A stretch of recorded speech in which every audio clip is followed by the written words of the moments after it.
Rick, not bad being a 4.7. That's still pretty good. So I do think that there is a little bit of the stall in your body, a lot of flipping in the hands, and I think that a lot of that has to do with which way the club is pointing in the backswing. So what I want you to understand about this is it's going to be a little bit easier to see where the club's pointing. What I want you to understand is this is going to be a tough fix for a couple reasons. One, because you're already 4.7, so you've obviously figured out a very a good way to do something that might be inefficient, and that's why you get those big misses.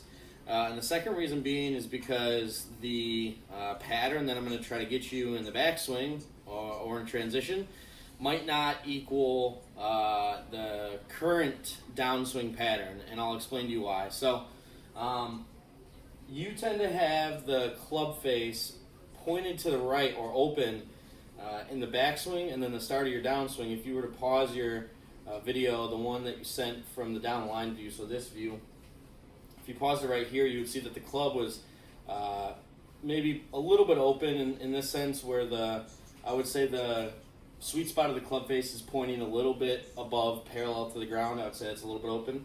And ultimately what is causing that stall is if you were to just keep rotating your body, you would hit it and it would start way to the right. So what you're going to tend to do is you're going to stop your body, let the club, arms, and hands catch up, and that's your squaring of the club face.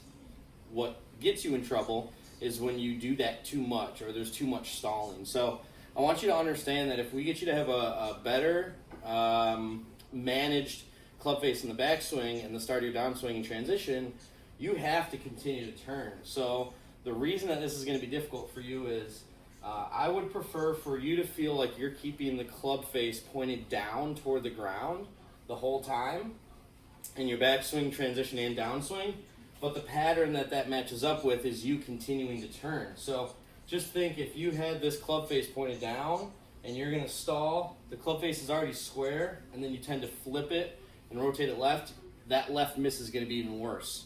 So I would say getting the club face to be a little bit more pointing towards the ball the whole time, and understand that with that, you have to continue to turn through the shot. So maybe some 50% speed where you're going back and you're just continuing to turn. That might help with the left miss.